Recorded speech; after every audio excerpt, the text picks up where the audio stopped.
दोस्तों कहते हैं कि किसी भी सेना की रीढ़ उसके अधिकारी होते हैं, लेकिन इजराइल ने महज 24 घंटे में ईरान की ये रीढ़ तोड़कर रख दी है। अब जवाब में ईरान ने दुनिया की उस नस पर हमला करने की धमकी दे दी है, जिसके बंद होते ही अमेरिका से लेकर भारत तक की इकॉनमी ठप हो सकती है। सवाल ये है वो नस कौन सी है और दुनिया भर के 32 देशों को अचानक अपना इमरजेंसी ऑयल स्टॉक क्यों खोलना पड़ गया। लेकिन कहानी यहीं खत्म नहीं होती। उधर दुनिया के 3 देशों ने मिलकर अमेरिका को ऐसा झटका दिया है जिसकी भनक तक पेंटागन को आखिरी पल में लगी। चलिए पहली अपडेट से शुरू करते हैं। दरअसल दोस्तों, ईरान ने अब एक ऐसी खुली चेतावनी दी है जिसने ग्लोबल पॉलिटिक्स में खलबली मचा दी है। उनका सीधा संदेश है, अब कोई भी सुरक्षित नहीं है, चाहे वो इस्लामिक वर्ल्ड का हिस्सा हो, अमेरिका के सहयोगी हो या फिर भारत का मित्र ही क्यों न हो। ईरान ने साफ कर दिया है कि वो अब किसी पर रहम नहीं दिखाएगा। ईरान के मुताबिक अब ये युद्ध एक ऐसा भयंकर मोड़ लेगा जिसकी किसी ने कल्पना भी नहीं की होगी। मिसाइलों की ऐसी बारिश की चेतावनी दी गई है कि पूरा अरब क्षेत्र दहल उठेगा और इजरायल की सेना को भी इसके सबसे गंभीर परिणाम भुगतने होंगे।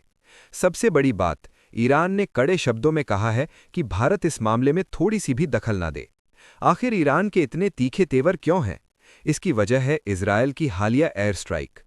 दरअसल युद्ध के बीच इजरायल ने एक ऐसा बड़ा कदम उठाया है जिसने ईरान को झकझोर कर रख दिया है। रिपोर्ट्स के मुताबिक इस स्ट्राइक में ईरान के 3 सबसे प्रमुख अधिकारी मारे गए हैं: इंटेलिजेंस मिनिस्टर इस्माइल खातिब, सुरक्षा प्रमुख अली लारिजानी और बासीज फोर्स के कमांडर गुलाम रेजा सुलेमानी। ये तीनों कोई आम नाम नहीं थे। ये ईरानी रेवोल्यूशनरी गार्ड के वो 3 मजबूत पिलर थे जिनके दम पर ईरान अब तक अमेरिका और इजरायल पर सटीक हमले कर रहा था।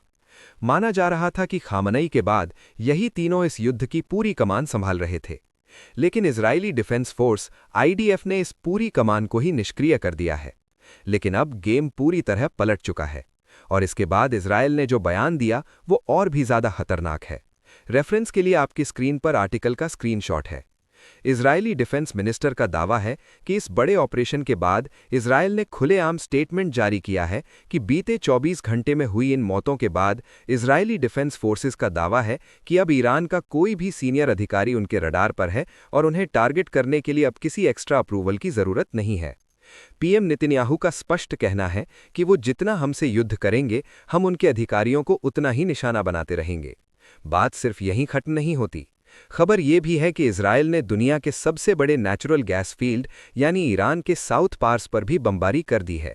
इस गैस फील्ड पर हमले ने आग में घी का काम किया है। अब ईरान पूरी तरह भड़क चुका है। ईरान के कार्यवाहक रक्षा मंत्री मोहम्मद रजा ने इजरायल को चेतावनी दी है कि इजरायल ये ना सोचे कि ईरान डरकर शांत बैठेगा, क्योंकि अब तक जो हुआ वो सिर्फ शुरुआत थी। उन्होंने साफ कहा है कि इजरायल अमेरिका और भारत जैसे देशों के समर्थन के घमंड में ना रहे। ईरान अब अपने असली हथियार मैदान में उतरेगा और इजरायल का भ्रम तोड़कर रहेगा।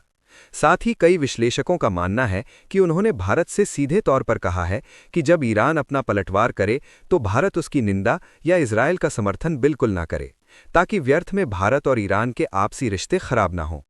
अब देखा जाए तो भारत का इस युद्ध से सीधा कोई लेना देना नहीं है, ना ही भारत इस युद्ध में कूदेगा, लेकिन असली डर कुछ और है। भारत समेत दुनिया भर के देशों को खौफ है कि अगर ईरान ने स्ट्रेट ऑफ हॉर्मोज को बंद कर दिया और तेल के जहाज़ों को रोक दिया तो पूरी दुनिया में तेल के लिए हाहाकार मच जाएगा।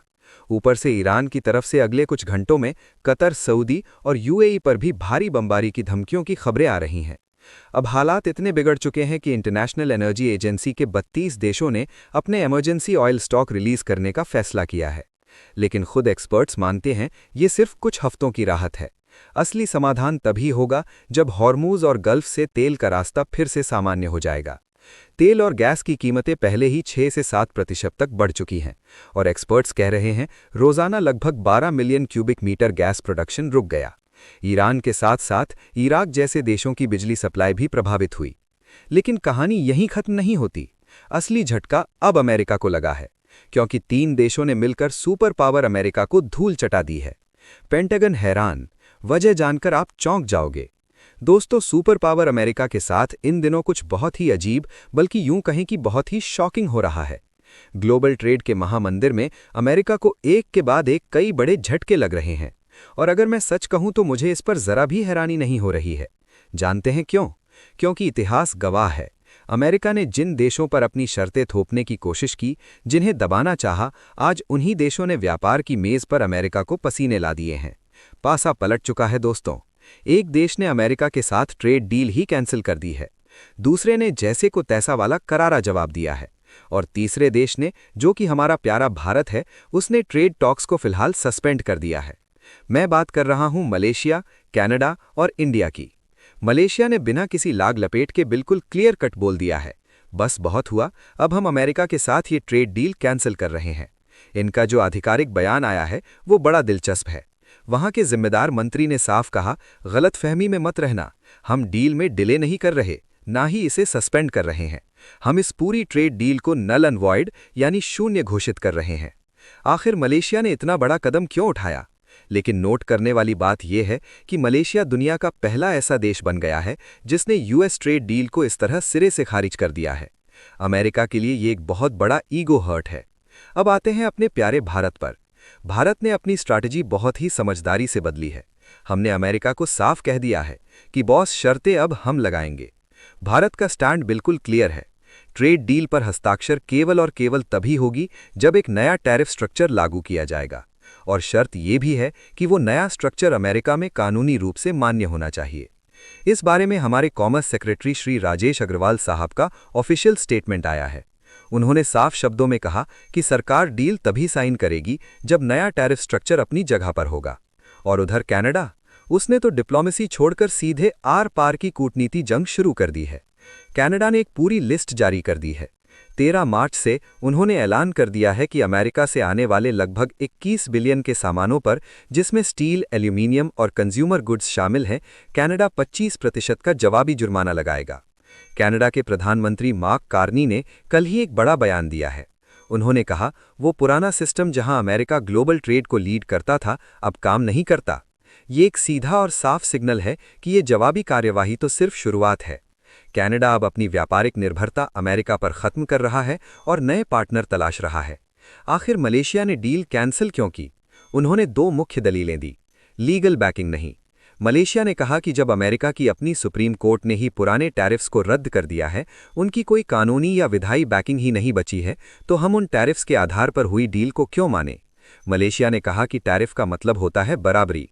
अगर मलेशिया का स्टील अमेरिका में एक खास टैरिफ पर जाता है, तो अमेरिका का स्टील भी मलेशिया में उसी आधार पर आना चाहिए। अगर वाकई बराबरी की बात है, तो बातचीत सेक्टर स्पेसिफिक होनी चाहिए, ना कि पूरी इंडस्ट्री पर एक जैसा ब्लैंकेट टैरिफ थोपा जाए। इन्हीं वजहों से मलेशिया हट गया।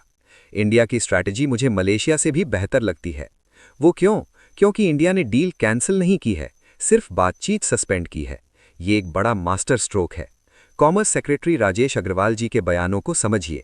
उन्होंने कहा है कि पैक्ट तभी फाइनल होगा जब ग्लोबल टैरिफ रेट्स को रिस्टोर किया जाएगा, और सुप्रीम कोर्ट की रूलिंग के बाद यह साफ किया जाएगा कि नया टैरिफ स्ट्रक्चर क्या होगा। इस वजह से जो डील मार्च में साइन होने वाली थी, वो अब टल गई है। ये दिखाता है कि भारत अब जल्दबाजी में नहीं है, बल्कि धैर्य की राजनीति खेल रहा है। साथ ही भारत ने अमेरिका को यह भी जता दिया है कि हमारे पास और भी विकल्प हैं। और कनाडा का रुख तो आप देख ही चुके हैं। $21 बिलियन के अमेरिकी सामान पर 25% टैरिफ। पीएम मार्क कार्नी ने साफ कह दिया है कि अमेरिका अब ग्लोबल ट्रेड लीडर नहीं रहा, और उनका दबदबा अब हमें मंजूर नहीं है। दोस्तों, अगर आप ध्यान से देखें तो एक पैटर्न नजर आ रहा है। मलेशिया ने कैंसिल किया, इंडिया ने शर्तें लगाकर पॉज किया, और कनाडा ने सीधे अटैक किया। और खबरें हैं कि आसियान के कई और देश भी पिछली नेगोशिएशंस को फिर से शुरू करने की मांग कर रहे हैं। इसके अमेरिका के लिए मायने बहुत गंभीर हैं। इसका मतलब है कि अमेरिका व्यापार वार्ताओं में अपना दबदबा खो चुका है। ऐतिहासिक तौर पर क्या होता था? अमेरिका शर्तें रखता था। WTO के ज़माने में अमेरिका कहता था, ये कानून है और सबको मानना पड़ता था। लेकिन अब देश पुशबैक कर रहे हैं, चुपचाप सह नहीं रहे हैं। वर्ल्ड अब मल्टीपोलर हो गया है।